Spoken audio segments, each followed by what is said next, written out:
Yeah, I tried so many things before like landing into acting. I work in sound, I work in like the coffee guy, catering, construction, and then finally I went to college. And in college, one day an actor didn't show up.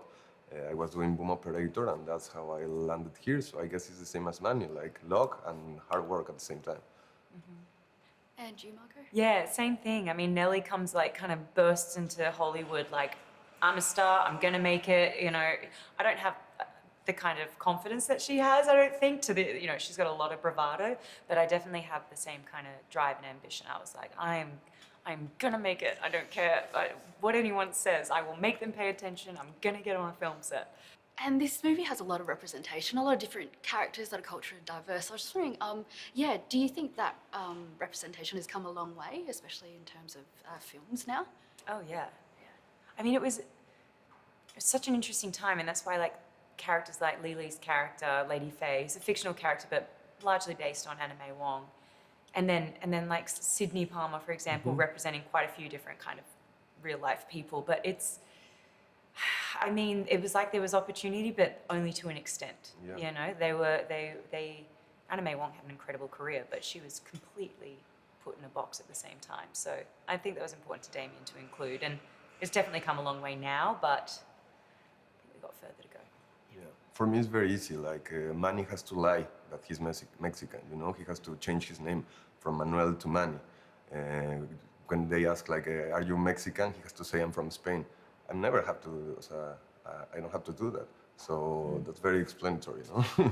Yeah, and the fact that you are the lead of this huge film is But he was the so head of the amazing. studio and at the same time lying about being Mexican. I think we're getting to a good spot. Yeah. Were there any challenging scenes for you, or what was the most challenging scene for you to film? Just one. Pretty chaotic. So cool though. The most challenging. I don't know. I don't know. What was It's not like you fight a snake or fought a snake or something, no? Yeah, I didn't have any extreme Yeah, scenes. I didn't do anything no. crazy in this movie.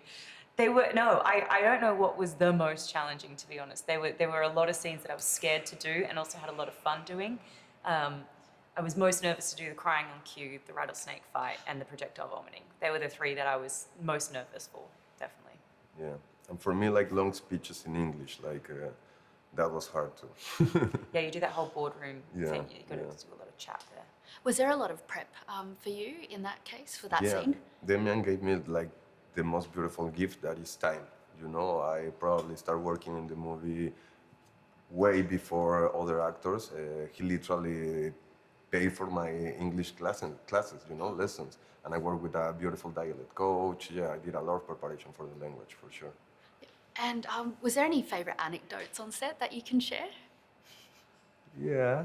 Trying to think, what could we share? Yeah, Well, you yeah. were saying how when Lucas got stuck in the toilet seat. Yeah, that's crazy. That's crazy. At some moment, there's a character that got stuck in a toilet seat, and then it was for real. Another like art imitating life. Always art And there was like the director and me trying to take the. He actually got stuck. Yeah, for like like maybe for 5 minutes, but it was like. Panicking. Yeah.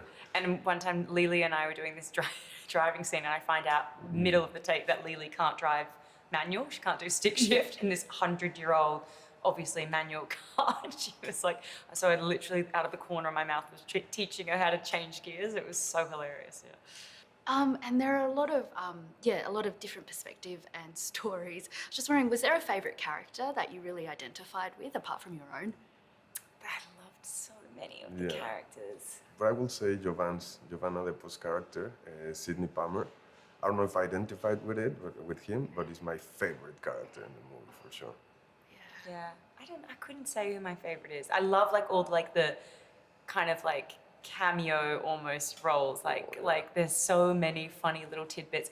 I'd say my favorite, PJ's character, he plays the first Wow. AD, and he has like the absolute meltdown on set trying to was get so everyone funny. to do. So and good.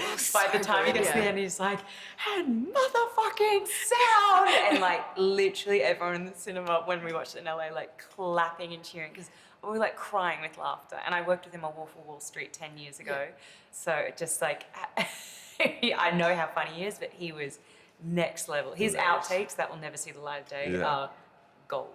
This is an English breakthrough film for you, isn't it? I was just wondering, what's next for you and what are your hopes for the future?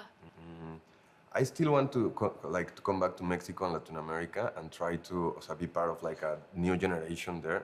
And my dream is like we now have like the three amigos, no, Del Toro, Cuarón. Like maybe like the next generation will be like the 20 or like the 30 amigos, not only three. That would be nice. Yeah, like a lot more. A lot more, yeah. Yeah, people of color in Hollywood and things like that. Yeah. Yeah. But like the like filmmakers who are specifically Mexican. It's like crazy how that you get these little pockets all the time. Yeah, exactly. There were like all the Italian directors at one point, and then there's all the like the Mexican directors Yeah. and Chivo.